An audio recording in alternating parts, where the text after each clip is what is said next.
Dados, professora Andrea Pani, da Universidade degli Studi de Nápoles, Federico II. E o tema da sua fala vai ser a Carta de Veneza aos 60, Piero Gazola, Roberto Pani, Raymond Lemar, e a redação da Carta de Veneza, as sutis diferenças entre as versões francesa e italiana. Bem-vindo, André.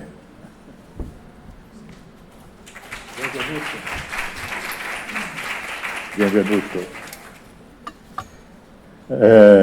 Também convidar a professora Claudine Rubar, da Université de Liège, que vai falar sobre o tema de Revisitando os Valores Universalistas da Carta de Veneza, uma avaliação crítica.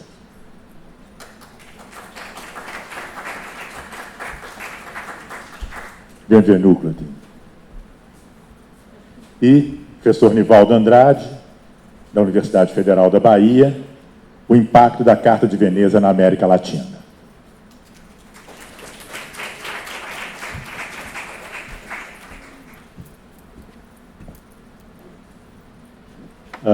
Os colegas estrangeiros vão falar em inglês, então nós temos disponíveis aí também a tradução simultânea. E os brasileiros vão falar em português. Bom, we'll have 30 minutes for each one. And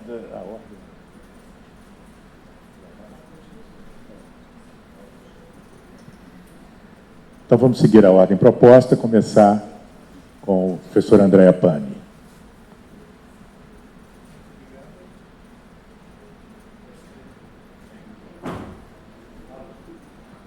Alô? Alô? Sim. Muito obrigado. Vou falar inglês. So, good afternoon to everyone. Thank you very much for involving me in this very interesting roundtable on the 60 years of the Venice Charter. I'm very honored of being here also with my colleague Claudine Bar.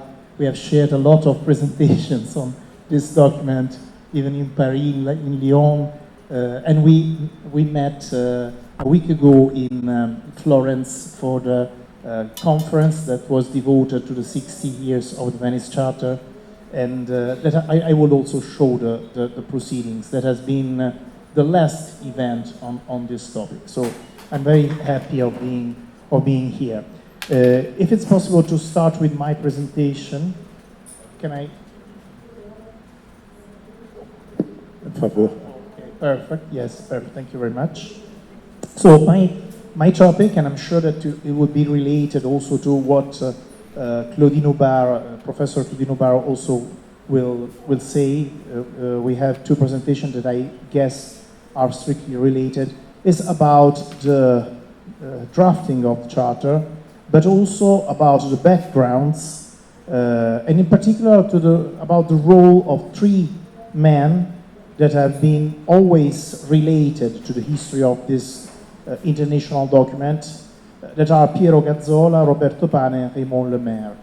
Three men, not the only one that have drafted the chart, but they have been sure the protagonist in some way of this important statement that was the Venice Charter.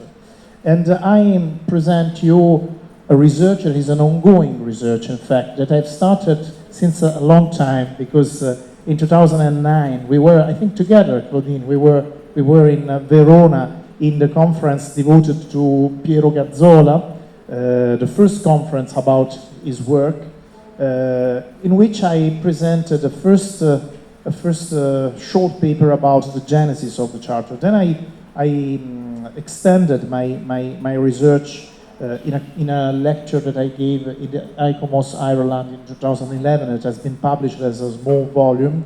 And then finally, I also was invited in the 50th anniversary of the Charter by the review by the magazine Loggia that is published in Valencia, in writing a paper about the roots of the Venice Charter. So this is my background, but I have to add that now we have the book by Claudine Bar that has been presented, has been published a couple of, maybe 6 months ago.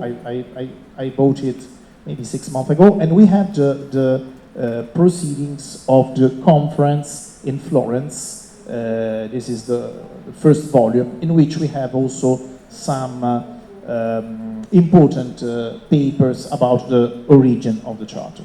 So this is the bibliographical background, and I just want to point out briefly which are the roots of the Venice Charter. You may know, you all know that the first international document on which we are discussing a lot recently, if it is a charter or not. It is not a charter, in fact, it is a final vote of a conference, is the famous final vote of the Conference of Athens of 1931, in which some basic principles were drafted, not as a chart signed by experts or governments, but with some ideas that were already shared among the participants and among the world of that time. That was, of course, an European word. Of course, it was only related to the Western European world, I can say. But already at that stage, some topics, for example, about the setting of the monuments, were presented from the French point of view, from the Belgian point of view, in particular from Victor Horta, and from even the Italian point of view, with an essay entitled L'environnement des monuments, the setting of the monument, by Giorgio Nicodemi, who was the superintendent of Italy at that stage. We know, of course, that the final statements were drafted in 7 points in a different order from the order that we Italians know normally, in which there was the point 3 about the setting of the monument. I don't have the time to read everything, but the statement was that it was important not only to protect buildings, but only the setting of the monument. This was converted in the Italian version in 1932 by Gustavo Giovannoni, who presented the outcomes of this conference, the Athens conference, in an Italian journal, the Bollettino d'Arte, in which he explained the relevance of the conference, even underlining some ambiguous contents of the final documents, and in some way he interpreted the Charter. In some way he drafted what we Italians know as the Athens Charter. He even changed the order of the points. For example, we know that about the setting of the monuments, the point is the point 7, but in the first, in the drafting of the vote, as you have seen, it was the 3rd. So this Athens Charter, in some way, it is an Italian interpretation made by the man, Gustavo Giovannoni, who was really convinced of the need of having principles for conservation. And in fact, 1 year later, in 1932, he published an Italian charter on restoration. We have no time to explain what it was, but this has been the main document until the Venice Charter that was followed in Italy for architectural restoration. You know very well that Italy has been heavily bombed, and not only Italy, of course, all Europe. And so the roots of the Venice Charter have to be found also on this tragic event of the war, on the topic of the reconstruction, in which we have, in the Italian debate, already some scholars, like, for example, Luigi Piccinato, who was a very famous town planner, the awareness of the need of protecting not only monuments, but cities, urban fabrics, etc. For example, in this statement that I have translated in English, he says, the consciousness that a monument should be seen only in its environment, the consciousness that an ancient neighborhood, even without possessing monuments of fundamental importance, can have its own beauty, its own meaning, and should be considered in the same way as a painting, a statue, a palace. This consciousness is a recent achievement. And so for us, to restore means first and foremost to preserve. It was a town planner to state these important statements in 1944, and this had sure influenced the 20-year debates that brings to the drafting of the Venice Charter. In the restoration process of Italy, we faced a very, very huge problem in what to do about the large reconstructions of urban fabric. This, for example, is Florence, in which different opinion faced between scholars. For example, here we have Ranuccio Bianchi-Bandinelli and Carlo Ludovico Raggianti, two famous, one archaeologist, one art historian, that discussed on how to reconstruct such a large destroyed city that was Florence. And they even tried, already in 1945, to set a sort of link between the monumental protection and the town planning. It was really, really early to do that in Italy. It was an attempt. It was only an attempt, and nothing really was really changed in the law, in Italian laws. But it was an attempt and the testimony of an awareness that influenced the debate on the Venice Charter. Even Bruno Zevi, a very famous scholar, a very famous historian of architecture, was convinced of it and worked with Raggianti and other men like Franco Minissi, Enrico Tedeschi on this town planning office that was set up in 1945, just really in the dawn of reconstruction. In 1949, there was an important conference in Naples, my city, devoted to town planning, and in particular to the topic of urban problem of the historic city. It's a very, very early topic, in which, for example, Bruno Zevi presented two books, Napoli Imprevista about Naples and Venezia Minore about Venice, like two new books that proposed a vision of the city not only devoted to the monuments but to the urban setting. For the first time, we see in the papers the word urban restoration. It's the first time that we use the adjective urban together with restoration. And also we have to say that the book by Giovannoni, the very famous book, Vecchie città edilizia nuova, was also quoted as a reference by Bruno Zevi, as a reference useful for dealing with the problem of reconstruction. Another man, not very well known outside Italy, Giorgio Rosi, who was a superintendent, also pointed out the importance of not only the setting of monuments, but even of monuments of setting. I don't know if it's clear. Setting in Italian is ambiente, so it's very difficult. I guess that also in Portuguese is not easy to translate. But the statement was devoted to the topic of those complex of buildings that are not monuments, but the setting itself is a monument. And so it's very interesting reflection on that.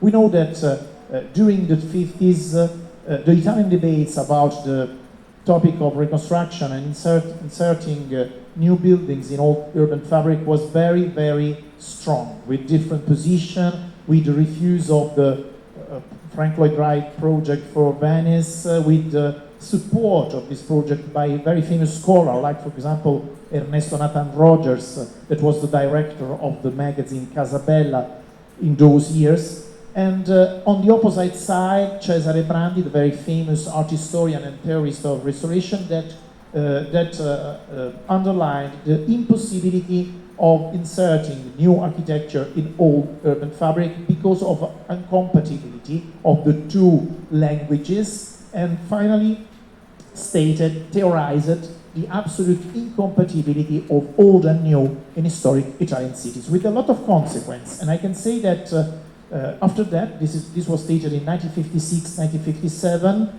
the Venice Charter, with the open mind also to the new, to the modern, is in some way an answer also to this position.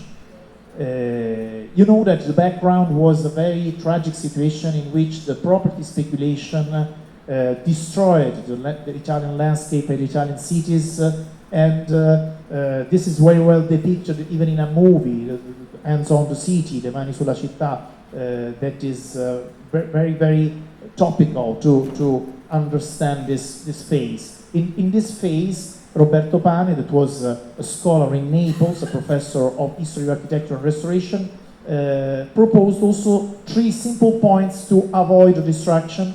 That was to define the boundaries of the historic center, to avoid to build buildings higher than the average height of the buildings, and finally to expropriate all the green areas of the historic centers, just to save the green within the historic city. And in this same year, 1957, Roberto Pani proposed something that is in some way an anticipation of the Venice Charter from the Italian point of view, but I can say even from the European point of view, because he organized a conference entitled Attualità urbanistica del monumento e dell'ambiente antico. That means the topicality, urban topicality of monument and ancient setting, in the Milan Triennale, in which a lot of international speakers were invited, in particular from Eastern Europe. And in this first meeting, it was already discussed, the idea of reforming the Italian Charter on Restoration. For example, in his introductory lecture, he explicitly addressed the limitations of the Italian Charter of 1932, the relevance of the protection of the urban setting, the need to enlarge the concept of monuments, all concepts that are in the Article 1 of the Venice Charter, 7 years later.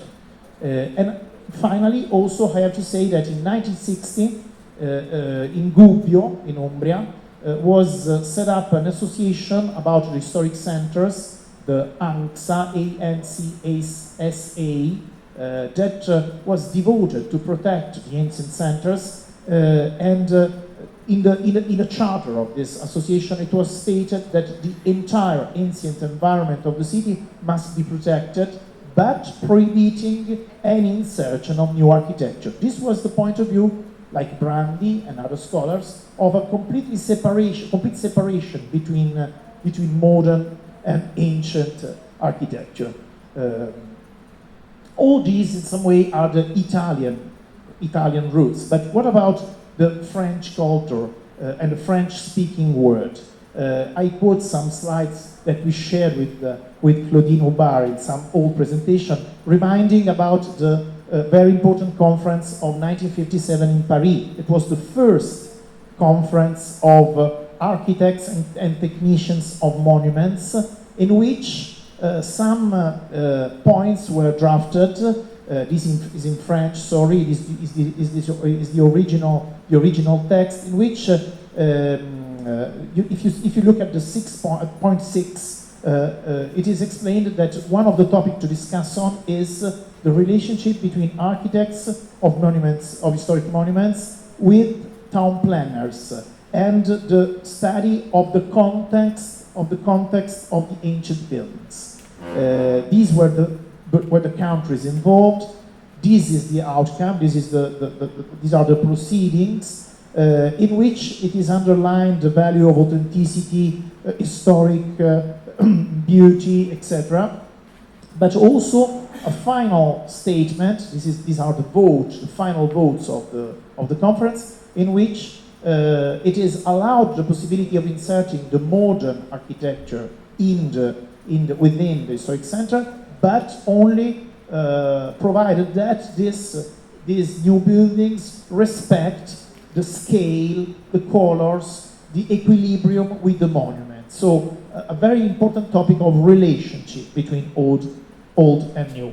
And an Italian man that was there as the director, the general director of antiquities in Italy, Guglielmo De Angelis Dossat, announced at the end of the conference the future establishing of an international committee on monuments that will be the ICOMOS in 1965, and in particular the organizing of a conference of a second conference in Italy. That would be Venice, but 7 years later.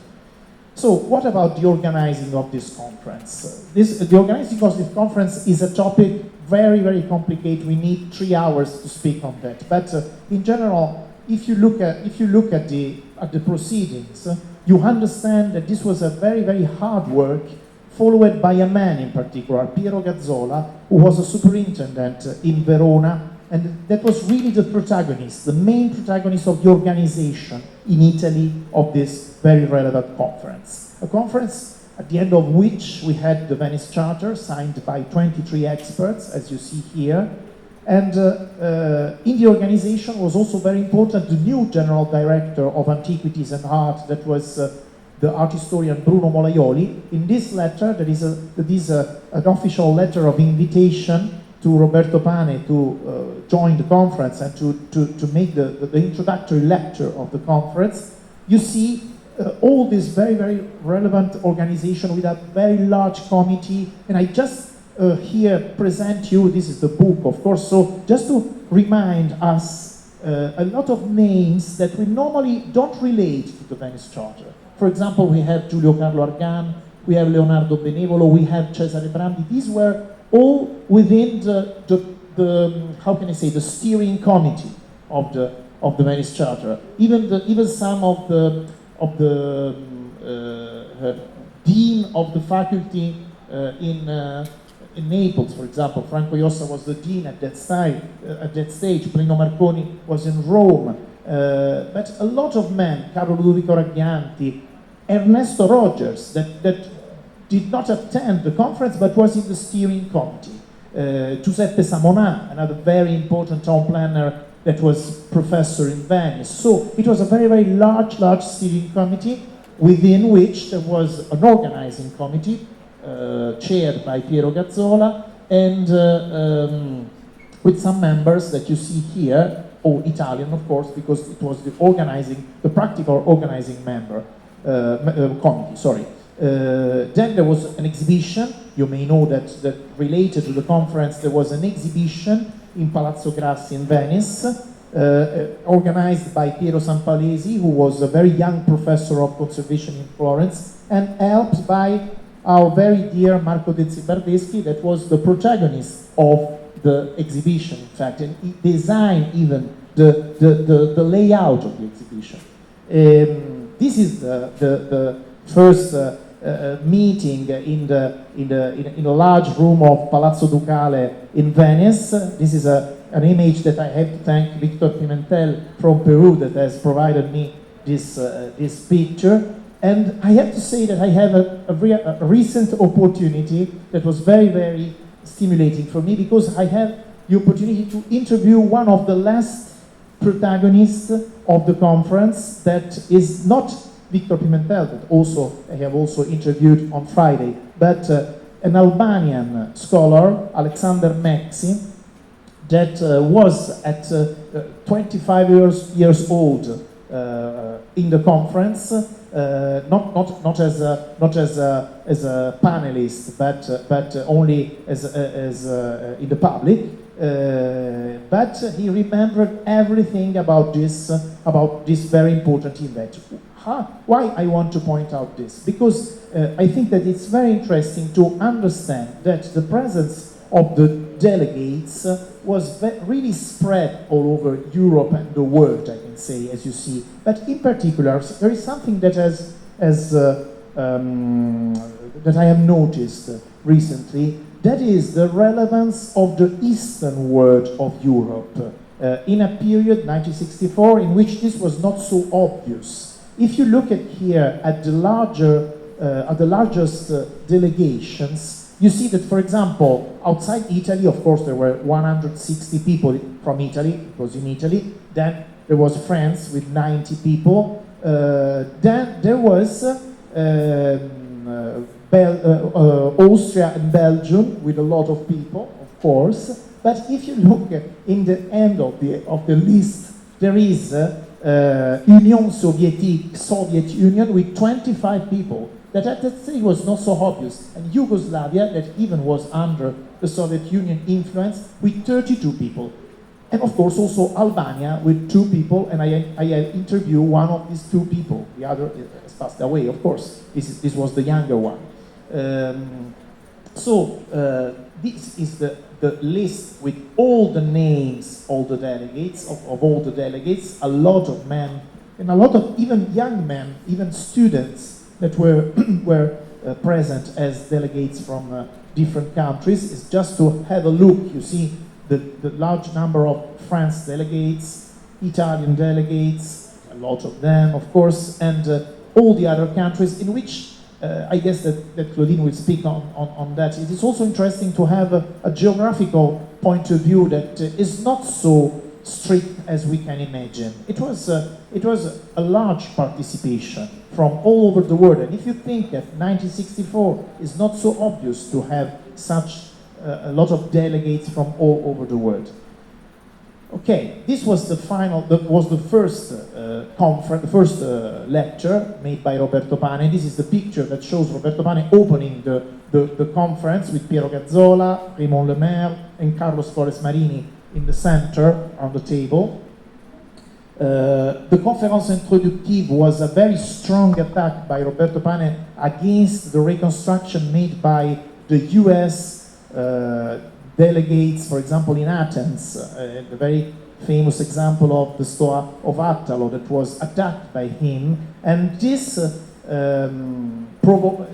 produced also a struggle between the Italian and the US delegation. But it is important that in the comments of the press, you see that there was already reported that one of the aim of the conference was to establish an international charter for conservation. And so one of the main aim of that was to have this final document.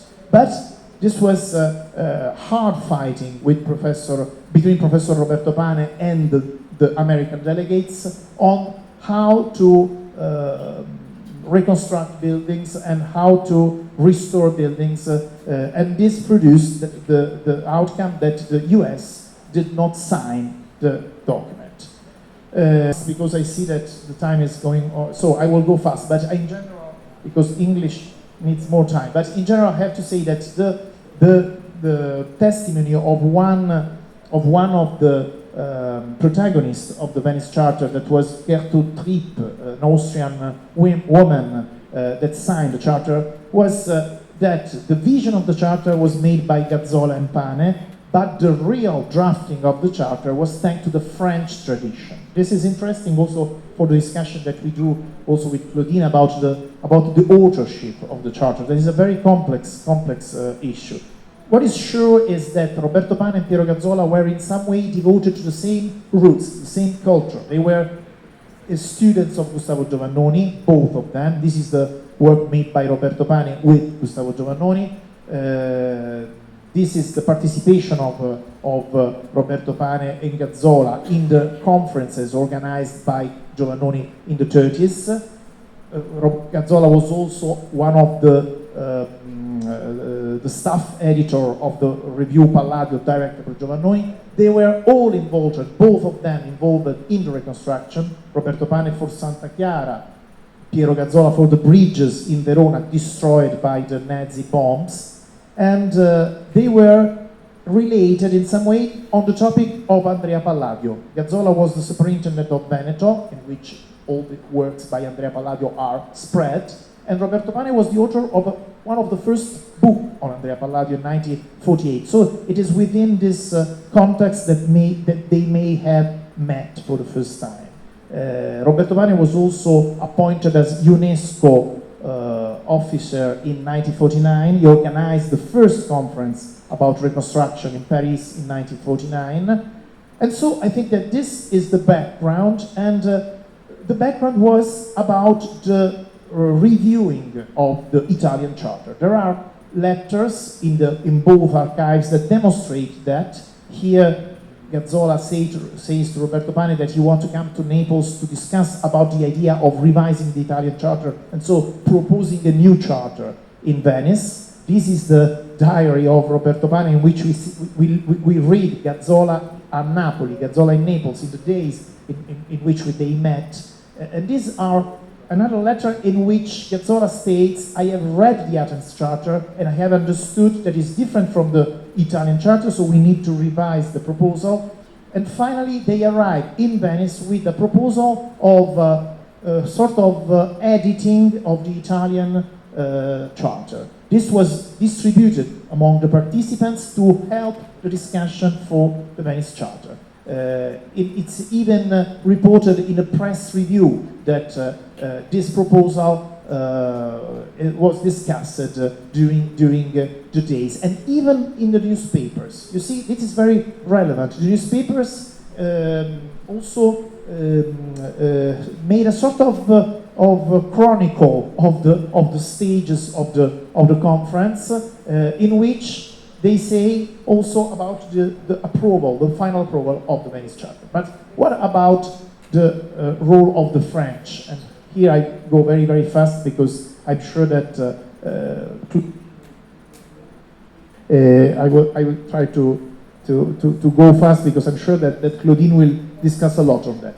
Claudine has discovered a document that in some way propose a sort of first version of the Charter even before the conference in Venice. And there is a testimony that Le Maire published in 1995 in which he said, there was nothing to discuss on, and I did the main work with Paul Filippo in Venice, arriving with the surprise of the need of drafting the Charter. So this means that Father Roberto Pane, Piero Gazzola, Le Maire, also the relevance of Paul Filippo and also of Jean Saunier, a Frenchman, are important to understand the contents of the Charter. But finally, in the newspaper, it is reported that the approval on the first day of June was made on text that we are sure that was a draft text. We are sure on that. Because, so it was an approval about ideas, but not the very text. This is sure. So, but the Italian newspaper says the Italian point of view has won against the American point of view on the reconstruction. So, of course, it was the Italian point of view that supported the Charter. And so, the problem of the Charter is that we have really many versions of the text. I found, until now, it is an ongoing research, 7 different versions. The first one, of course, is Claudine found it and published in the monument. The second one is the proposal made by Roberto Pane and Gazzola. It is not the Venice Charter. It is not. It is a suggestion on some topics, but we have to consider also as a base on the discussion. Then we have the very first document. This is the very first document of the Venice Charter. It is only made by 15 articles, not 16, like we all know. It is signed only by 20 members of the Commission. You see, here we have no time to read. This is in French, of course. This is the list of the participants, in which 3 people are missing, because the final document will be signed by 23 and not 20 people. Then there are some stages, and we have a letter by Le Maire, Claudine, you remember very well this, in which Le Maire sent to Roberto Pane this version, but it had a new article, the Article 7, and so we arrived at 16 article. It was in the August 1964. So this means that in the very early months after the end of the conference, they discussed a lot about the final version of the text. And so we have this document that is made by 16 articles, signed by 19 members this time. So it is missing François Sorlin, another Frenchman that finally will sign. And finally, we have the version that is very similar to the final version, with 16 articles, with an amendment of the Article 9. And it's interesting this because it has been added like a post on the text. And here we see the presence of Mustapha's bis from Tunisia that arrived to 20 members. At the final stage, the document will be signed by 23 members, and we have 4 people that are added in this final state. Luis Benavente from Portugal, Victor Pimentel from Peru, François Sorlin, that was even in the first version, but then it was missing, we don't know why.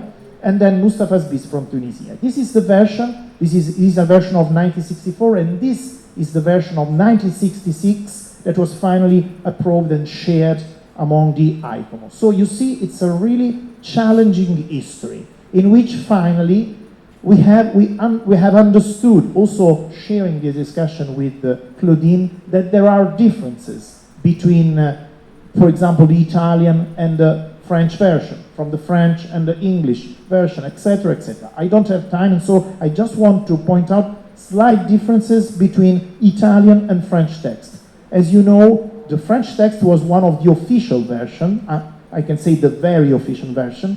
The Italian was a translation made by Italians, and we don't know who has translated. My research was about who, but I don't yet understood who was the translator. And there are slight differences.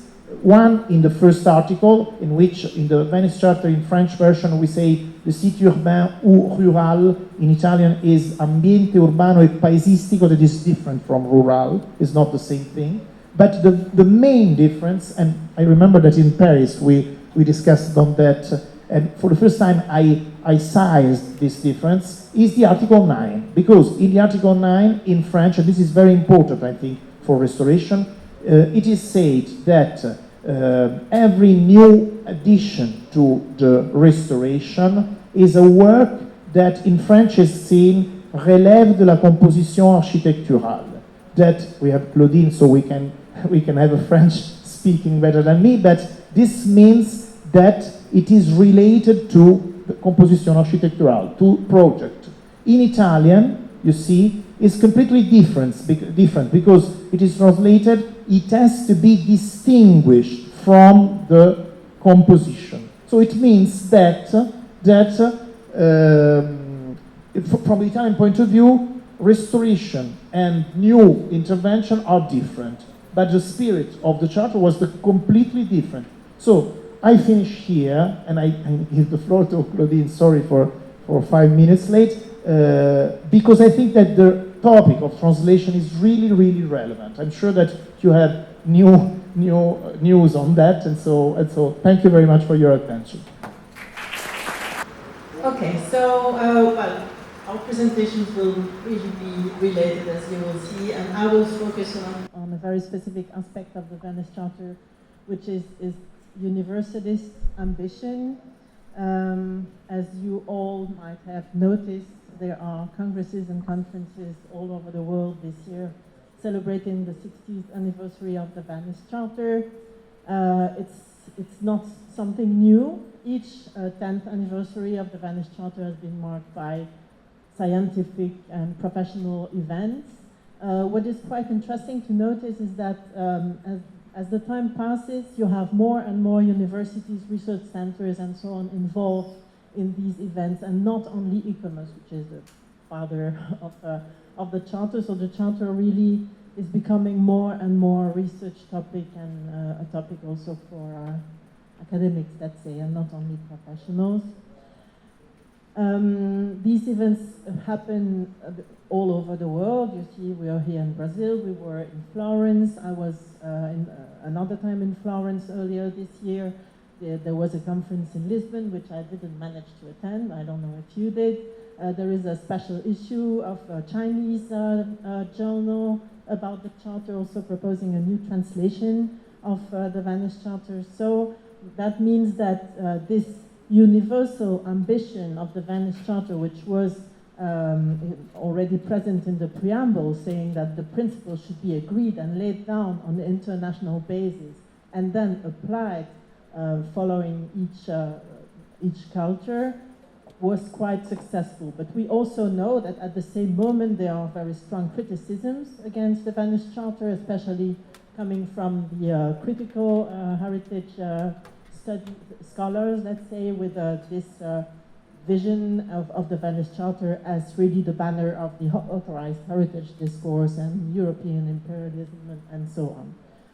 So I want to address this question of the universalism of the Venice Charter from a very, very precise and specific point of view. So now you've already heard at least once about Raymond Le Maire in Andrea's conference.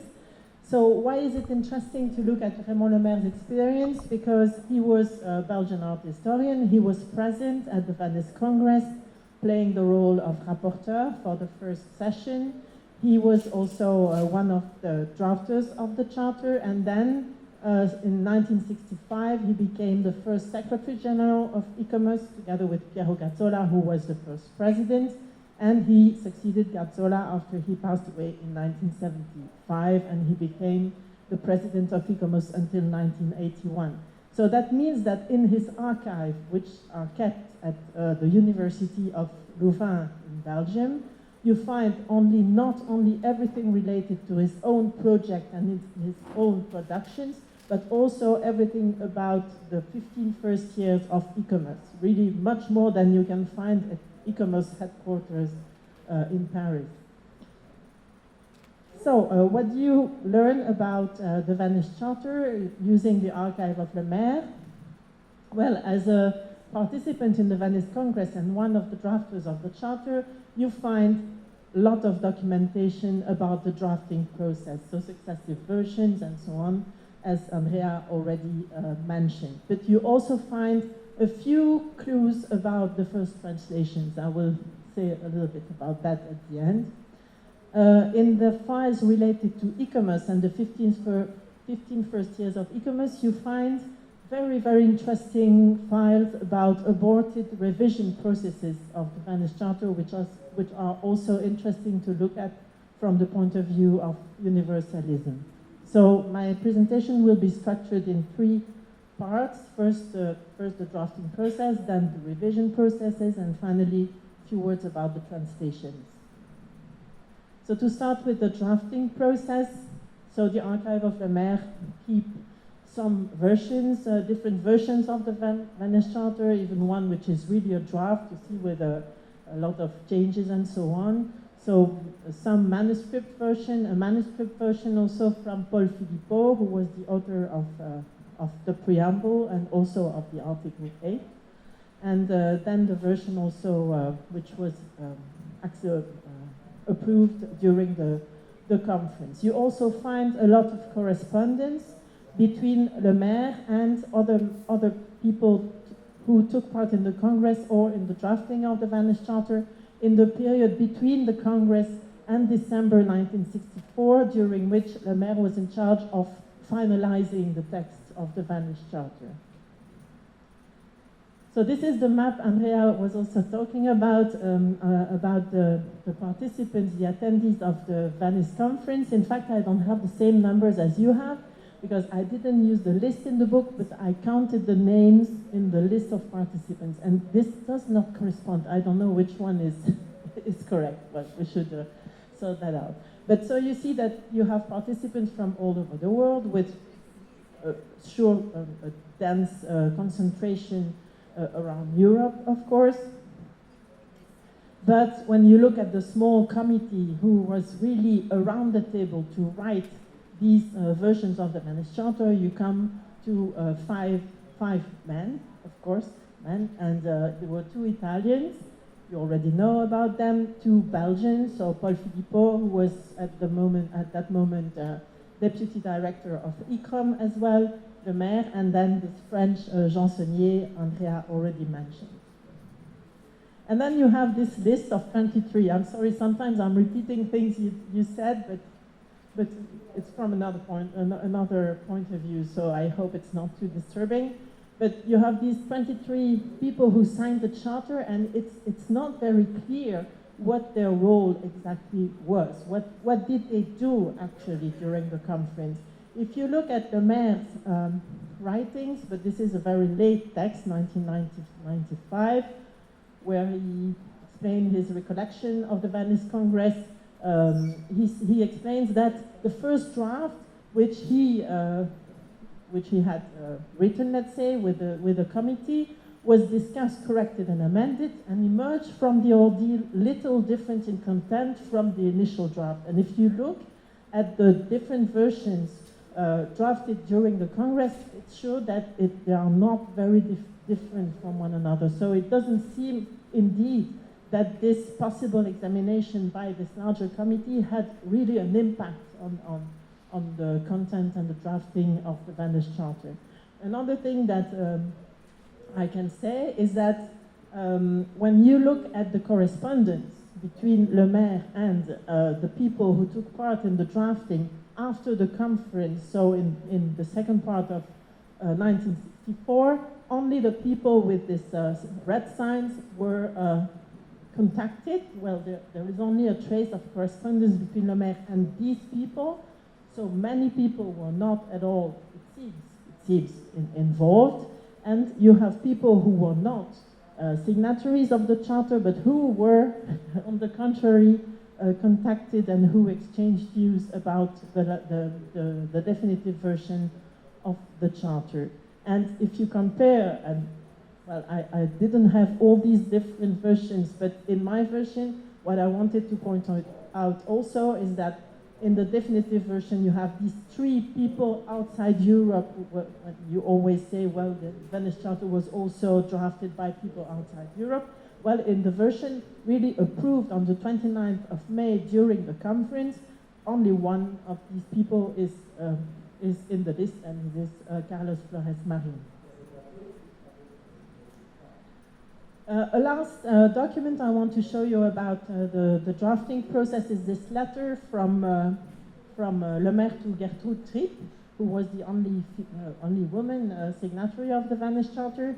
He says that it's an interesting letter because in this letter he explains that in fact he was not so convinced about the charter, and he was not sure that the charter was really good, and but that he really wanted to get it written, to get it done, because there were representatives of what he calls developing countries. I don't know who he's talking about, but who really went to him and asked him, please write a charter because we need this charter to go back to our government and to our countries and to help us, let's say, protect our heritage. So I don't know what to do about that, but it means that the Venice Charter was really meant to reach countries beyond Europe, of course. So second step of my presentation, the aborted revision processes. I will have a sip of water.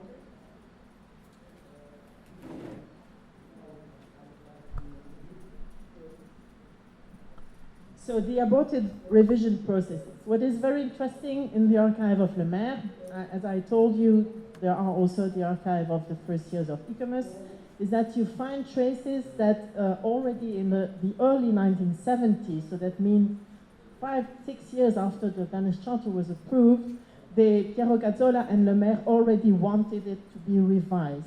So why did they want it to be revised? It was mainly because of Article 14. Because if you look at the Charter, you will see that Article 14 recommends to use the same principles and the same rules for historical sites or cities, let's say, historic cities, than for monuments.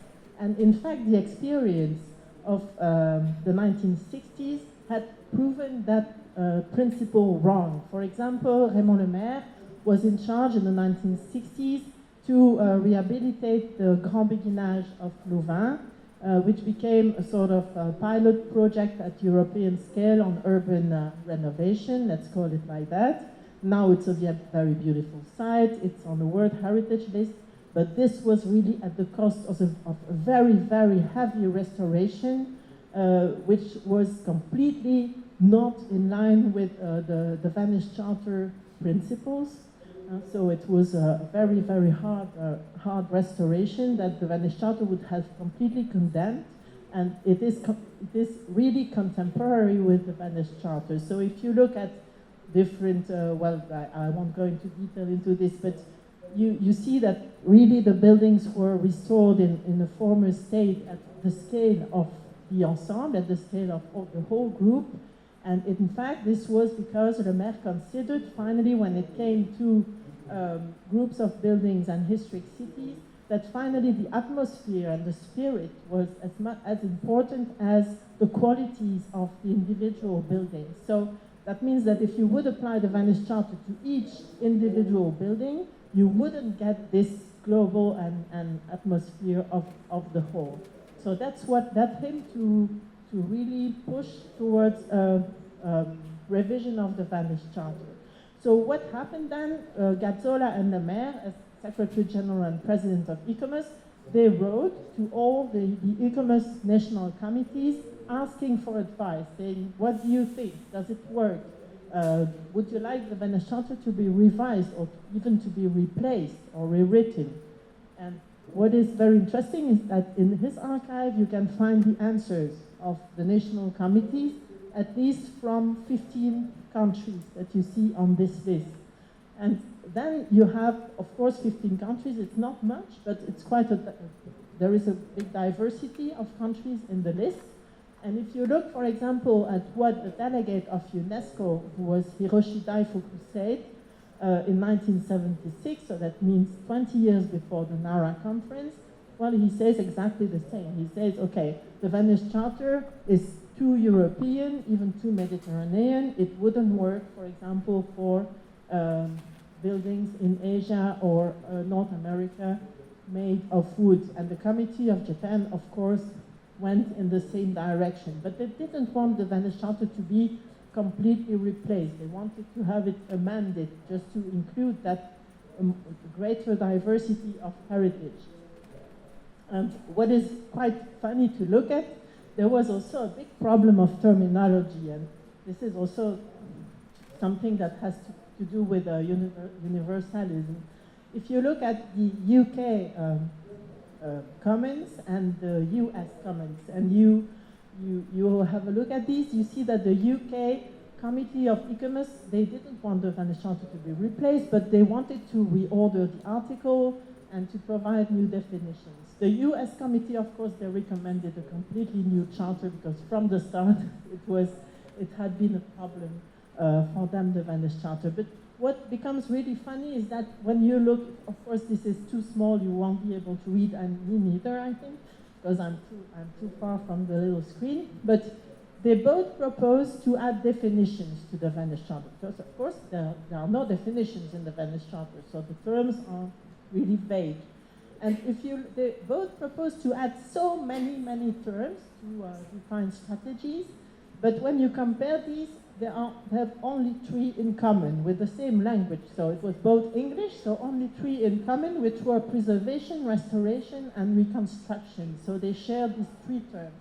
For the rest, they proposed so many other terms. For example, the Americans proposed acquisition, protection, stabilization, rehabilitation, reconstitution, replication, recovery, while the English proposed maintenance, repair, consolidation, renewal, etc. And even funnier, if you look at the term they share, in fact, they don't divide them in the same way. So for example, if you look here at preservation, it includes for the UK repair and restoration, but it excludes restoration for the US. So that means that writing a universalist document, it's quite a complicated endeavor. Well, it didn't work, this revision process, as you know. Otherwise, we would know that we have another Venice Charter from the 1970s. Well, they couldn't agree. They couldn't agree on a version because there were too many different points of views. Le Maire was very angry about that, and he himself proposed a revised version made on the basis of all the comments received and the discussions at a meeting which took part in England in 1977.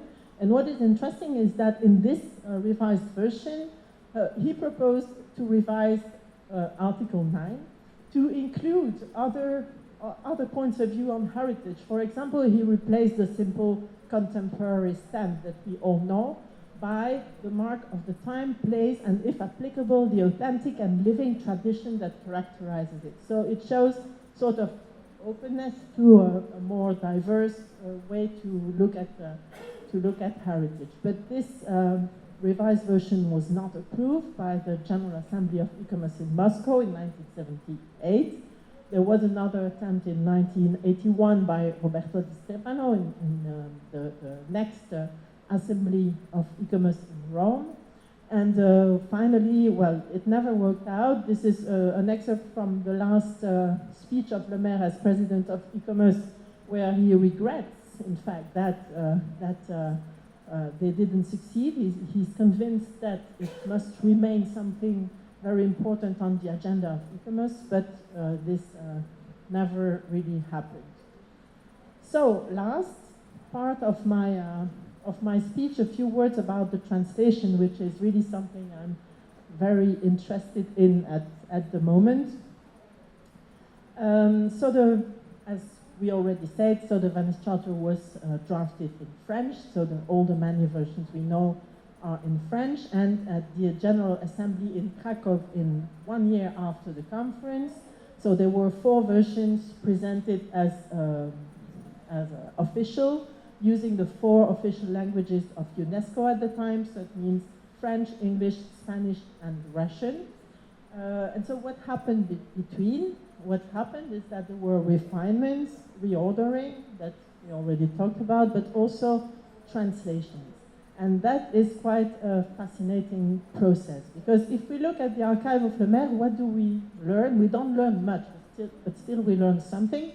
First, we learned that there seemed to have been a working translation written during the Congress, written by this Hiroshi Daifuku I just talked about with the revision process. He was a delegate of UNESCO, and he provided a working translation as supposed to make the charter available to a wider number of attendees of the Congress. But this has not been found, so we don't know how this translation looked like. Then in January 1965, you have another English translation, which is published by the U.S. State Department, which is published in an American journal, in a very funny article by Charles Peterson that I advise you to read. It's quite funny. And this translation is quite close to the French one, so to the French version of the Venice Charter approved at the end of the Congress. It's really, it follows the same wording and so on. But then you have this final translation, which is distributed in May 1965. And when you compare this one with the French version, there are so many discrepancies, but sometimes really hard, let's say. That some articles are very, very different in the English version from the French version.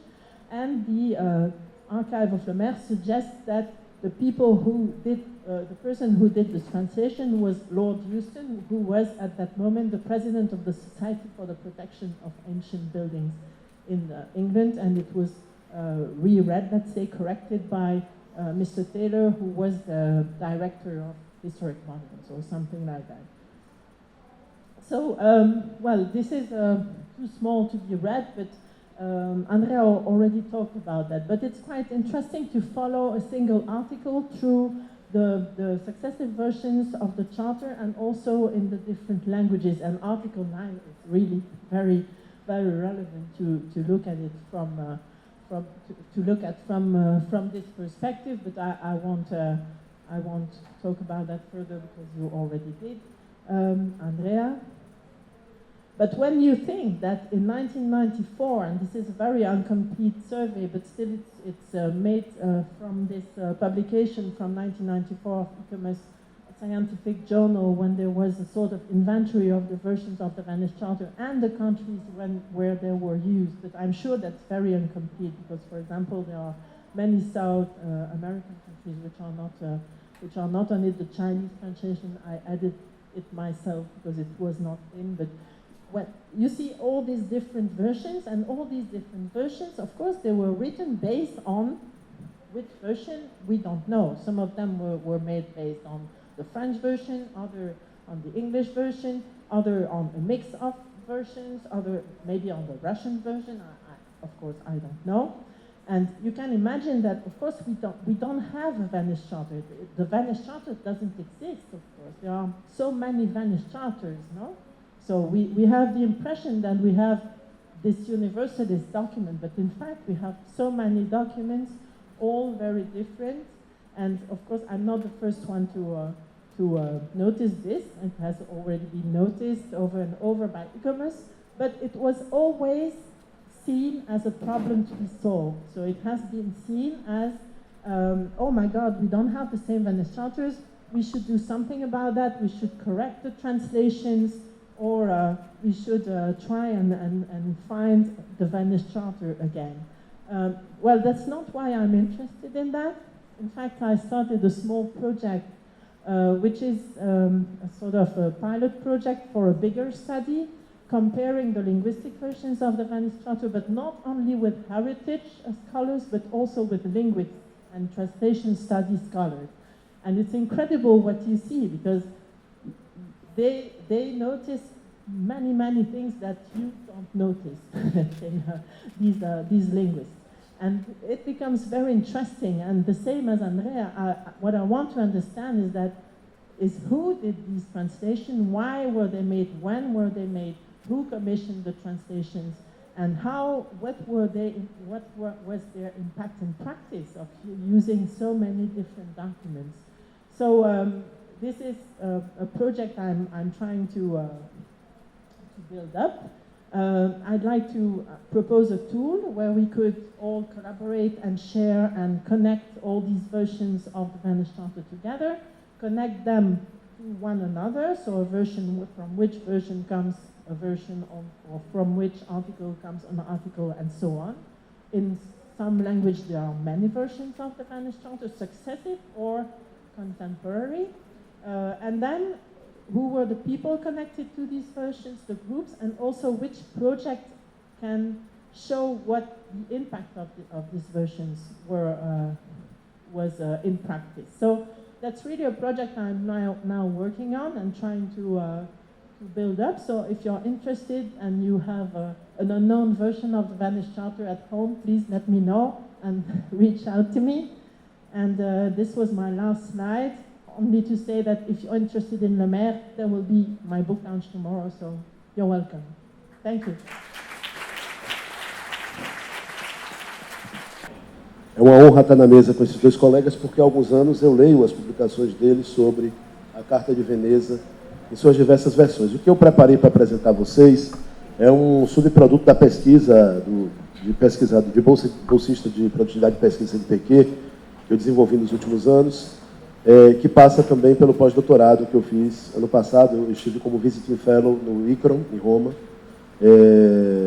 fazendo uma pesquisa nos arquivos do ICRON e também nos arquivos da Sapienza, sobre o contexto da formação de arquitetos e arquitetas latino-americanos de diversos países da América Latina, em Roma, no campo da restauração, nos anos 60 e 70.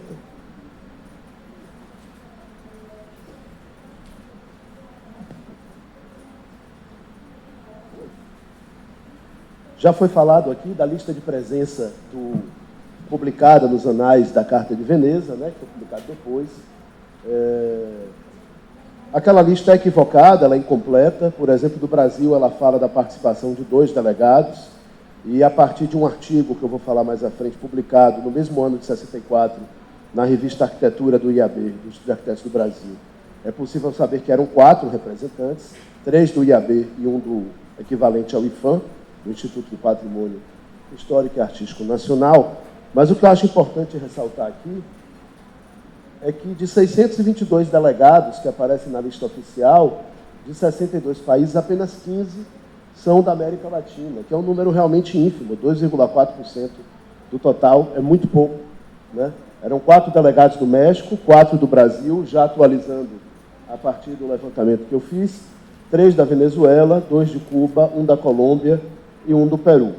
Entre os da Colômbia entre os da Venezuela está Graziano Gasparini, vou falar sobre ele mais à frente, e da Colômbia está um dos que ainda sobrevive, que é, não estou sabendo usar isso aqui, José Luiz Giraldo, que é aquele colombiano que está com a seta na cabeça. Essa foto foi cedida por ele, do arquivo pessoal dele. Ele está com 80 e tantos anos, ele mora na cidade de Cali, continua atuando como arquiteto, e ali ele está com um colega de Gana, um colega da Bélgica uma colega da Polônia. O documento oficial, que já foi citado aqui várias vezes, ele cita os membros do comitê de redação da Carta e fala de 2 latino-americanos, o Carlos Flores Marini, representando o México, o Vítor Pimentel, representando o Peru, e eu citaria só como uma curiosidade que tinha um brasileiro no comitê de redação da Carta de Veneza, mas que não representava o Brasil, representava o Vaticano, porque era Deoclésio Regge de Campos, irmão do arquiteto Olavo Regge de Campos, autor do projeto da Casa do Embaixador Moreira Salles, no Rio, que hoje é a sede do Instituto Moreira Salles, e que, na ocasião, era conservador dos museus do Vaticano e estava representando o Vaticano. Ele era radicado em Roma e trabalhava no Vaticano, trabalhou no Vaticano a vida toda, né?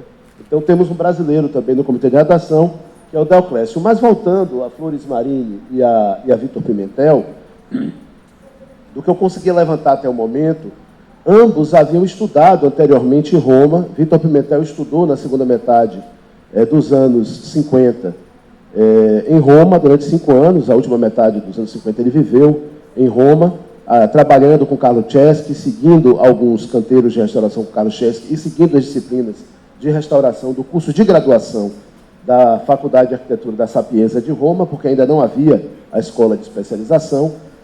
E Carlos Flores Marini foi um dos primeiros latino-americanos a estudar em Roma na escola de especialização criada na Sapienza em 1960. Então, ambos retornaram aos seus países de origem após os estudos na Itália e adquiriram projeção. Vítor Pimentel se tornou o professor catedrático da primeira cadeira, não é, José Carlos Raiacal? A minha bibliografia está aqui presente sobre o Peru. Vítor Pimentel se tornou o primeiro catedrático de uma disciplina num curso de graduação na América Latina dedicado ao tema da restauração dos monumentos, que é criado em 1960 na Universidade Nacional de Engenharia, na UNE.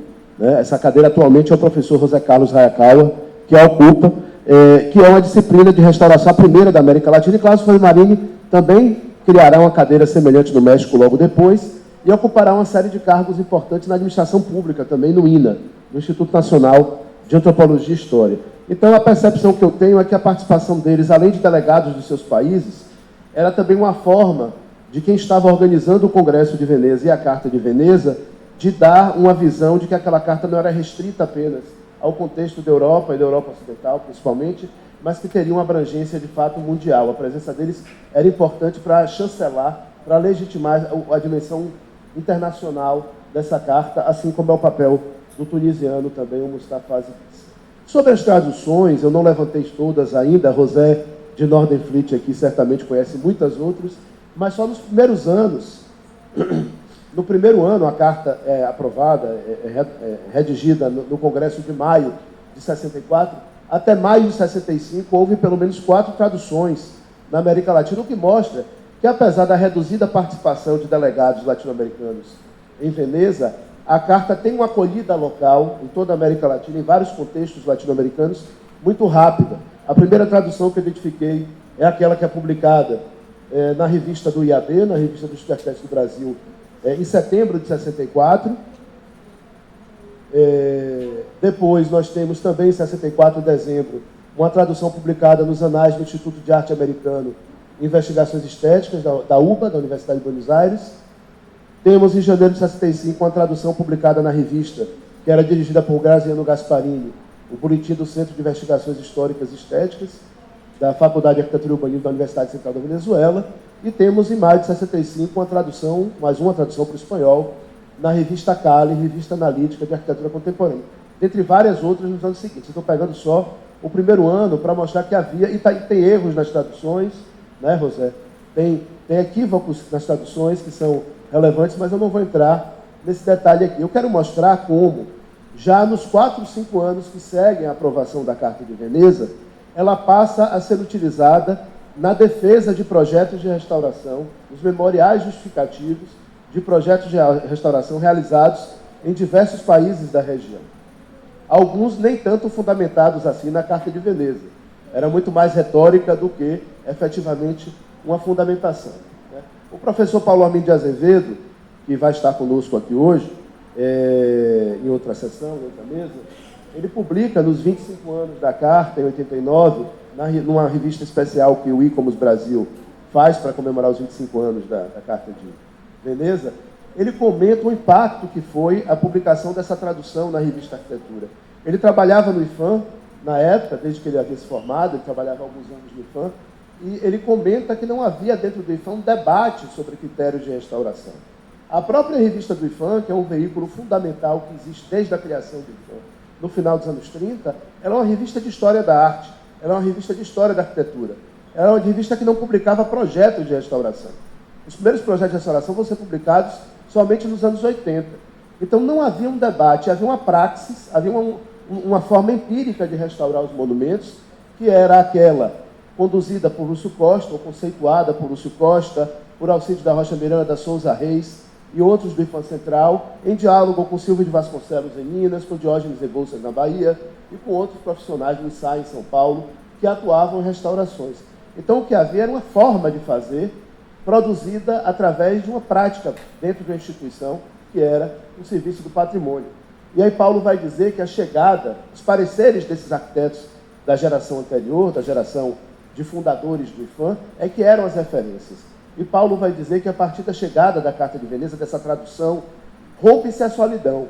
Muitos arquitetos restauradores partiram então em busca de aperfeiçoamento na Europa. Ele será o primeiro brasileiro a fazer o curso de restauração do ICRAM e da Sapienza de Roma. Foram convocadas as primeiras missões da Unesco, já a partir de 66, 67, com Michel Parran, no caso do Brasil. Foram realizados seminários técnicos em âmbito nacional. Foi institucionalizado o ensino de restauração de monumentos e sítios em nível de pós-graduação. E foi criado pela Secretaria de Planejamento do Governo Federal a primeira linha de financiamento para obras de restauração dos estados. Eu quero comentar aqui que a ideia de que arquitetos que quisessem trabalhar com restauração não bastava a graduação em arquitetura, que eles deveriam ter uma pós-graduação, um curso de especialização de maior ou menor duração, para poder aprender os princípios básicos da restauração, os critérios e as técnicas. Isso é uma coisa que ainda na década de 60 era muito incipiente no mundo. Com exceção da École de Chaillot, que são esses cursos especiais de arquitetura e das artes criados no final do século XIX em Paris, por Anatole de Baudot, que era um discípulo de Viollet-le-Duc, e que é vinculado ao governo francês, até hoje é vinculado ao Serviço de Monumentos francês, ao governo francês, e que é um curso muito voltado para os arquitetos franceses, era exigido o diploma de graduação francês. A ideia de cursos de pós-graduação em restauro, como nós entendemos hoje, ela só vai surgir efetivamente em 1960, 4 anos antes da Carta de Veneza e, dentro da escala global, a poucos quilômetros de Veneza, com a criação da Escola de Aperfeiçoamento para o Estudo e o Restauro dos Monumentos, da Universidade Sapienza de Roma, em 1960. E, a partir daí, nos anos 60 e 70, começam a surgir, na América do Norte e na Europa, outros cursos de pós-graduação, como o mestrado da Universidade de Colômbia, em 64, a Escola de Especialização de Nápoles, de Renata Picconi e Andrea Pani são professores, criada por Roberto Pani, em 69, ou o diploma em Estudos de Conservação da Universidade de York, na Inglaterra, em 72. Eu vou falar um pouco sobre esses cursos e a gente vai ver que a América Latina não está muito defasada com relação a esse debate. O curso da Sapienza de Roma, ele é estruturado principalmente por Guglielmo de Angelis Dossato, que era o diretor da faculdade e havia sido o equivalente a inspetor-geral de monumentos, não sei exatamente qual é o termo. E é um curso que é criado em 60 e que, a partir de 66, por recomendação do Congresso de Veneza, que, entre outras das deliberações, além da Carta, ele sugere que o curso da Sapienza de Roma se associe ao ICRAM para que seja criado um curso de caráter internacional. Esse curso da Sapienza, de 60 e 64, entre 60, quando ele é criado, e 64, quando ocorre o Congresso de Veneza, alguns arquitetos latino-americanos já haviam estudado lá, como o próprio Carlos Flores Marini, signatário da Carta de Veneza. E venezuelanos, o colombiano que eu mostrei, o Giraldo, o José Luiz Giraldo, havia estudado nesse contexto. Então, em 66, o ICRAM cria um curso internacional associado à Sapienza, que nos anos 70 se bifurca em 2 cursos, um para os estrangeiros e um para os italianos, mas durante 66 e 76 será um curso único para estudantes do mundo inteiro, que será essa primeira grande escola de formação de arquitetos em nível de pós-graduação para a restauração.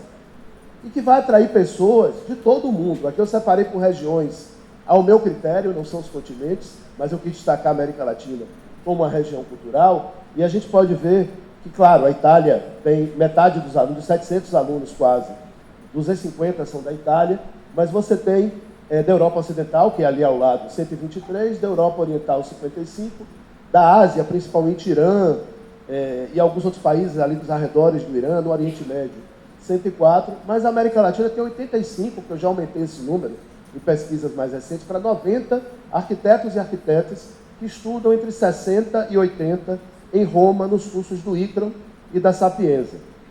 Isso será muito importante, porque a gente vai ver que os cursos de pós-graduação só vão surgir no continente posteriormente. Então, o que a gente percebe aqui é que alguns países, né, aqui é o número por país, o Peru, o México, vão ter uma quantidade imensa de estudantes, aqui é por país. Então, nesses 20 anos, você tem 24 mexicanos, 16 peruanos, 10 colombianos, 9 brasileiros, 6 venezuelanos e assim por diante. E isso vai resultar também, vai acontecer em paralelo com a constituição do campo da restauração na América Latina. Significa o quê? Agora o restauro não pode mais ser feito apenas a partir do empirismo e da praxis institucional estabelecida como uma tradição dentro do IFAM. Agora existem arquitetos brasileiros, mexicanos, chilenos, peruanos, etc., que passam a temporada na Europa, principalmente na Itália, estudando restauração, e ao voltar, eles conhecem conceitos, eles conhecem teorias, eles conhecem profundamente a Carta de Veneza, eles estudaram técnicas de restauração dos diferentes materiais, eles participaram, acompanharam canteiros de restauração, realizaram levantamentos topográficos, enfim, eles tiveram uma formação em grande medida parecida com a que nós temos até hoje em cursos como o do SECRE, da Faculdade de Arquitetura da UFBA, que permite que se crie um campo da restauração arquitetônica em alguma medida autônomo com relação ao campo da arquitetura mais ampliado. E você não tem mais aqueles arquitetos que fazem de tudo. Eu vou citar Diógenes Rebouças, aqui da Bahia, que era arquiteto urbanista, restaurador, entre aspas, e tudo mais, artista plástico. Você passa a ter profissionais que fazem projetos de arquitetura em geral, mas que são especialistas em restauração. Aqui no Brasil, Paulo Ormindo de Azevedo, Ciro Lira, Fernando Madeira, que estudou na École de Chaillot, Ciro Lira, Paulo Ormindo, que estudaram em Roma, por exemplo, nos anos 60 e 70. E o que eu acho curioso observar é que essa movimentação que a Carta de Veneza provoca no debate internacional, ela vai fazer com que os países se interessem por essa formação e comecem alguns países a criar os seus próprios cursos, né, a partir de meados da década de 60. Esse encontro que foi a Carta de Veneza e essa possibilidade de estudar a restauração na Europa, ao retornar aos seus países, leva à constituição de um campo de formação de outros arquitetos, já agora nos próprios países latino-americanos. No México, por exemplo, na década de 60, são criados 3 cursos de especialização, que começam de forma muito embrionária, são cursos livres, seminários, depois se constituem em cursos de mestrado estruturados, né? É o curso de Guanajuato, da Universidade de Guanajuato, na cidade de Guanajuato, que hoje é patrimônio mundial, é o Centro de Churubusco, que é ligado ao Instituto Nacional de Antropologia e História, e é os Seminários de Restauração de Monumentos da UNAM, da Universidade Nacional Autônoma do México, que são criados aí entre 63 e 66. E em 74 é criado no Brasil, primeiro em São Paulo, né, pontualmente, o curso de Restauração e Conservação de Monumentos e Conjuntos Históricos, o SECRE, que depois tem uma edição em Recife, uma edição em Minas Gerais e Belo Horizonte, ainda nos anos 70, e que desde 81 está sediado na UFB, e até hoje existe um mestrado profissional já há alguns anos. E na segunda metade dos anos 70, entre 75 e 80, em Cusco é criado pelas Nações Unidas, pelo Programa das Nações Unidas para o Desenvolvimento, um curso de restauração de monumentos financiado pelas Nações Unidas e pelo governo peruano. E o que é interessante perceber é que os professores desses cursos eles vão circular. Paulo Ormindo dá aula nas 6 edições do curso de Cusco, um professor brasileiro. Vitor Pimentel, do Peru, vem diversas vezes a Salvador dar aula no SECRE, desde São Paulo, na verdade, acho que desde o primeiro em São Paulo. Vitor Pimentel dá aulas também na Cidade do México, em alguns desses cursos, acho que no curso da UNAM, especificamente. E agora, partindo para os projetos, entrando na minha parte final da apresentação, é interessante observar como a Carta de Veneza vai passar a ser utilizada como argumento para defender os projetos de restauração, mesmo quando ela não foi bem entendida ou quando ela não está exatamente sendo utilizada para fundamentar o projeto de restauração. Graziano Gasparini talvez seja o maior exemplo disso, porque ele fez dezenas de restaurações de igrejas na Venezuela, desde os anos 50 até muito tempo depois da Carta de Veneza, e os projetos de restauração feitos depois da Carta de Veneza, e ele estava presente no Congresso de Veneza, na Venezuela, ele vai afirmar, por exemplo, só um exemplo, a restauração da Catedral de Calabouço, que é 64, 65. Ele vai dizer num livro sobre as restaurações das igrejas que ele realizou, publicado em 69, que foi a primeira vez que foram aplicados os critérios que mais se aproximam das declarações da Carta de Veneza. E por que ele está dizendo isso? Porque os elementos novos, os elementos que haviam se perdido do altar, não são reconstruídos como eram, a partir da documentação, que é o que costumava ser feito até então, e são desenhados em linguagem contemporânea, né, que é uma coisa que a Carta de Veneza coloca. Mas ele omite, por exemplo, né, que a torre que havia desabado em 63, ela é reconstruída na sua forma original, com todos os elementos decorativos que existiam. Então, isso não é exatamente seguir a Carta de Veneza, o que vai levar a que ele receba muitas críticas, né? Ele é reconhecido como pioneiro da restauração da Venezuela, mas com critérios bastante maleáveis com relação ao que era discutido. E aqui eu cito, mais uma vez, o professor José Carlos Hayakawa, da Universidade Nacional de Engenharia do Peru, porque no livro Restauração em Lima, que ele vai tratar um pouco da história da restauração em Lima e, de certo modo, no Peru, ele vai fazer um comentário que eu acho que cabe para a maior parte dos países da América Latina nesse período. Até a Carta de Veneza, até esses primeiros latino-americanos irem estudar na Europa, o que existia era uma capacitação em função da experiência mediante a técnica de aproximações sucessivas ou de tentativa e erro. A aproximação à restauração era de forma empírica, pragmática e academicista, já que não existia especialização e a ação era baseada no conhecimento da tecnologia artesanal e dos estilos e ordens, porém sem maior consciência histórica das intervenções. E um segundo período da restauração em Lima, e eu diria na América Latina, ele surge nos anos 60, que é uma capacitação em função da especialização, porque existe um estudo sistemático que engloba a história da arquitetura e a história do monumento, a arte, a tecnologia e até mesmo a arqueologia. E que há, portanto, uma aproximação metodológico-científica do perfil profissional, que incorpora uma maior consciência histórica das intervenções, além de uma maior base ideológica, especialmente a Carta de Veneza, o que não existia anteriormente. E eu acho que o edifício, a restauração que melhor representa esse ponto de virada, esse turning point na América Latina, é a restauração realizada por Vítor Pimentel para a casa do Inca Garcilaso de la Vega, em Cusco. Garcilaso de la Vega foi o grande cronista do período colonial de Cusco. A casa dele estava bastante caracterizada. Existia um projeto de um arquiteto da geração anterior, de um arquiteto empírico, vamos chamar assim, que é Emílio Harterré, de restauração, que, segundo o Correio Begoso, que é um outro arquiteto professor de restauração, que estudou em Roma também, sair inventando coisas que nunca haviam existido, né? E o Vítor Pimentel, recém-chegado da Itália, muito mais jovem que o Harterré, vai se colocar contra essa restauração e vai convencer Harterré a recuar e desistir do projeto dele, que já havia sido aprovado para ser executado. E o projeto que é efetivamente executado é um projeto de Vítor Pimentel, recém-chegado da Itália, que é bastante fundamentado nos princípios da restauração italiana do segundo pós-guerra. E esse projeto ele ganha o Hexágono de Ouro, que é o principal prêmio de arquitetura do Peru, que é dado uma vez por ano para a melhor obra de arquitetura, e é a primeira vez que ele é dado para uma obra não de arquitetura nova, mas de restauração. É uma obra que vai de 64 a 69 e que ganha o Hexágono de Ouro em 70. Emílio Harterré vai publicar, eu agradeço também a José Carlos Hayakawa pela sugestão, vai publicar um artigo na revista El Arquitecto Peruano, em 65, criticando a Carta de Veneza, que era baseada em realidades muito distintas da realidade peruana e latino-americana.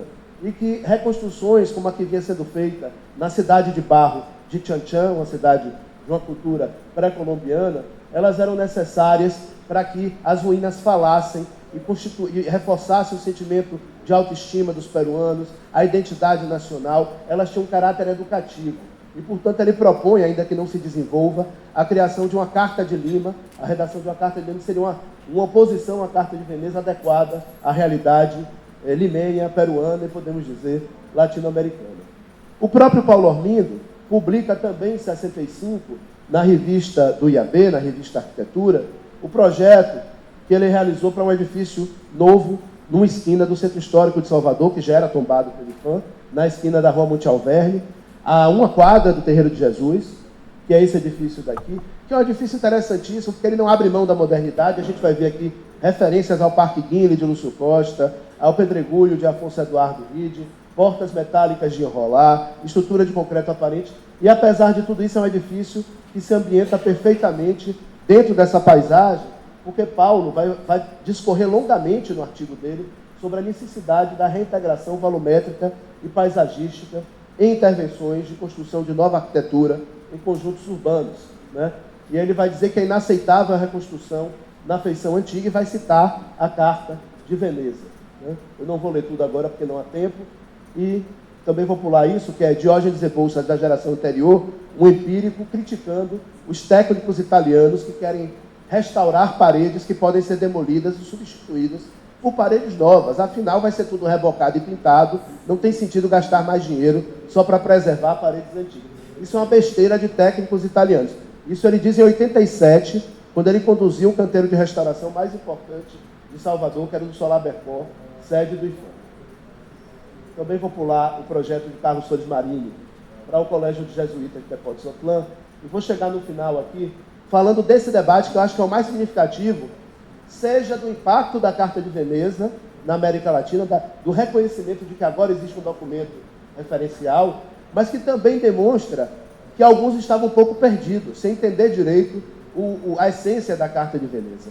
Porque em 1967, em janeiro, ocorre um incêndio no Altar do Perdão, que era um altar que ficava na entrada da Catedral do México, que criava inclusive um obstáculo visual para a leitura da nave principal, né, do altar principal, onde ficava o coro também e o órgão. Esse altar fica bastante destruído, como dá para ver nas imagens, e começa imediatamente um debate que vai envolver todos os arquitetos mexicanos, não só os atuantes no campo da restauração, Luiz Barragán, Félix Candela, todo mundo vai dar pitaco nessa história.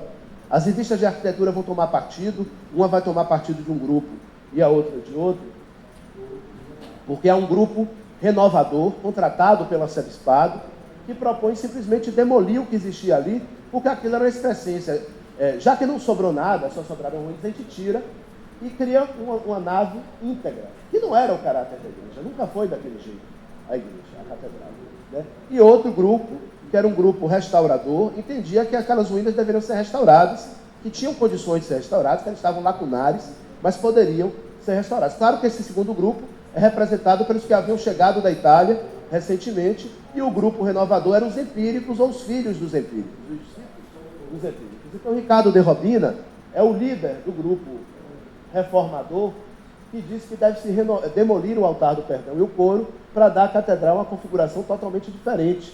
Enquanto que Carlos Soares Marinho, um dos signatários da Carta de Veneza, que havia estudado em Roma, e Salvador Dias Berrio, que também estudou no ICRO, em Roma, era o grupo reparador, que entendia que era possível reparar os danos do incêndio, respeitando a configuração que a igreja sempre teve. As revistas se posicionam, então a revista Arquitetos de México vai tomar a postura do grupo reparador conservador, enquanto a revista Arquitetura México vai tomar o partido dos reformadores renovadores. O arquiteto Agustín Piedrinhofer publica um livro em 71, em 70, aliás, com todo o compilado das diversas manifestações, e a gente vai ver que Roberto Pani, coitado, que tinha vindo ao México convidado para dar um curso nos seminários de restauração da UNAM, da Universidade Nacional Autônoma de México, cujo diretor era Ricardo de Robina, mas cujos professores eram do outro grupo, ele se vê, como a gente diz em português, numa sinuca de bico, porque os dois grupos pressionam ele intensamente para que ele se manifeste a favor de um grupo ou a favor do outro, porque os dois se baseavam na Carta de Veneza. O primeiro se baseava no artigo que diz que não se reconstrói o que se perdeu, não se pode reconstruir com a feição antiga, entendendo que o que havia queimado estava irremediavelmente perdido. E o outro grupo defendia que não, que aquilo poderia ser restaurado, e que deve se respeitar as fases da história, e que aquilo era parte integrante, não se pode alterar a configuração. E depois de muita pressão, Pani acaba publicando um artigo, que eu não consegui o original, só consegui, nem nos arquivos de André eles têm essa documentação, que é em que ele afirma veementemente, é publicado no jornal católico da Cidade do México, em que ele afirma veementemente que é inaceitável a demolição do altar e que ele tinha que ser restaurado. E isso acaba, junto com outra manifestação os professores do ITRAM, Paulo Filippo, Guglielmo D'Angeli Tossar, Piero Gazzola e Carlo Cessi, professores da Sapienza e do ITRAM, que defendem claramente que aquele elemento que é vice deveria ser restaurado. Infelizmente, é o que acaba sendo feito. Tudo isso que eu estou falando aconteceu até 1970, ou seja, é um debate candente, ainda que com essas idiosincrasias. A Carta de Veneza, definitivamente, 6 anos depois da sua publicação, é conhecida, é debatida e é utilizada e mal utilizada na América Latina. Obrigado. Bom, eu agradeço interessantíssimas colocações aqui dos companheiros, da companheira de mesa, porque realmente essa questão da Carta de Veneza, ela é um debate intenso desde que ela foi criada.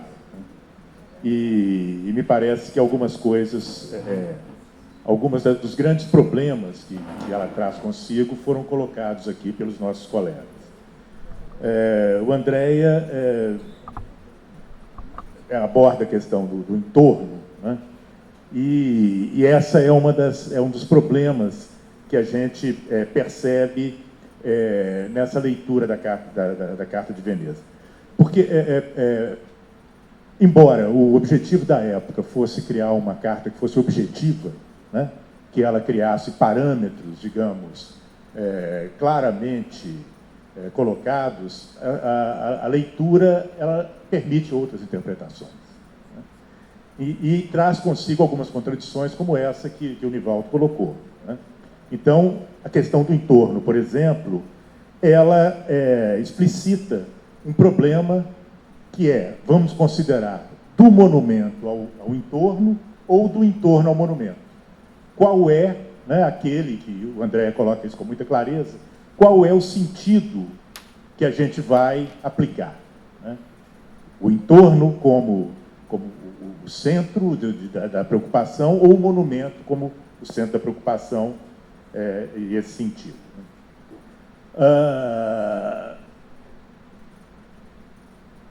Outra questão que é colocada tanto pelo André quanto pela Claudine é a questão da terminologia compartilhada, e aí eu digo terminologia compartilhada, a questão das traduções. Essa é uma questão muito complicada, porque ela me parece...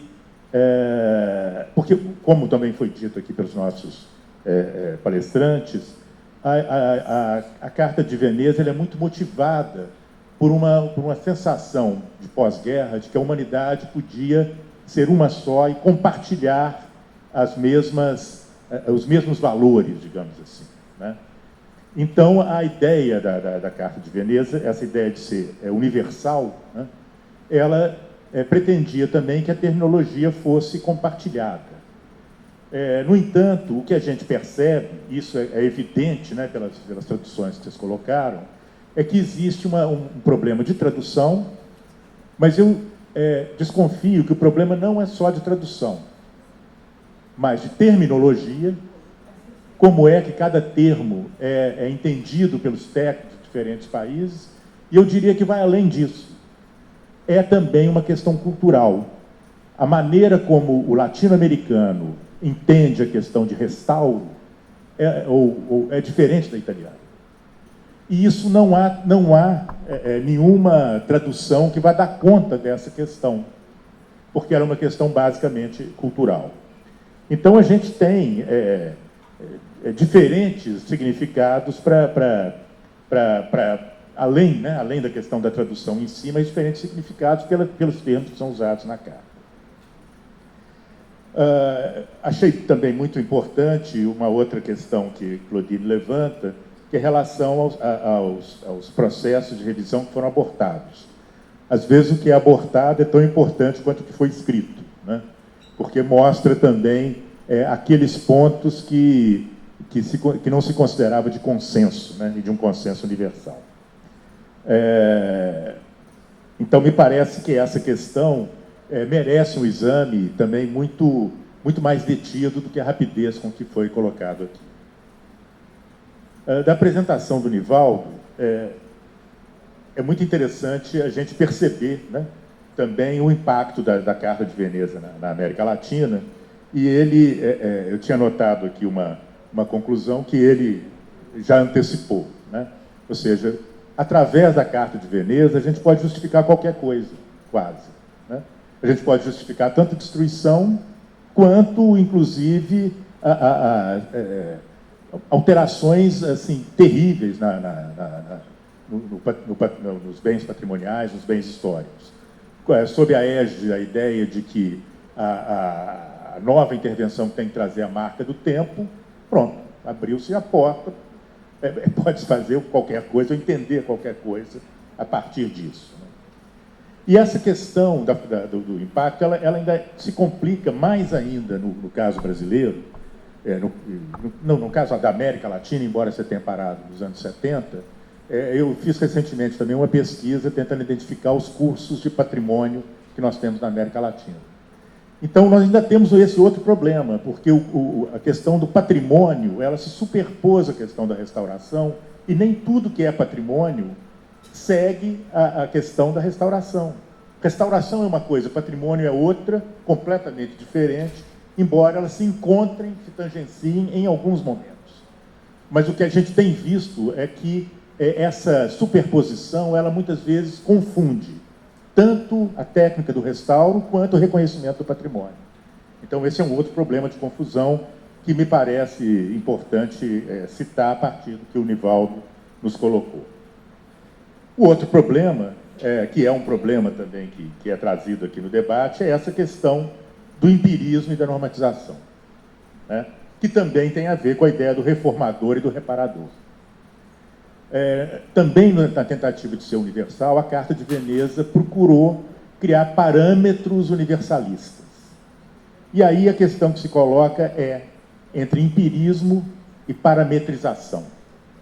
É possível a gente trabalhar com o restauro num sentido parametrizado? Ou será que o empirismo é que é a questão importante ou mais significativa em termos de formação de conhecimento?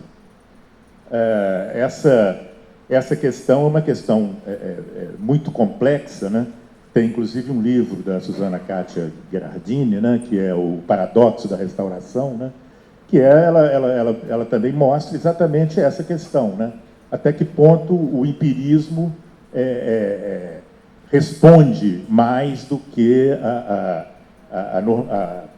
não é nem no sentido da normatização, mas de uma parametrização nas questões do restauro.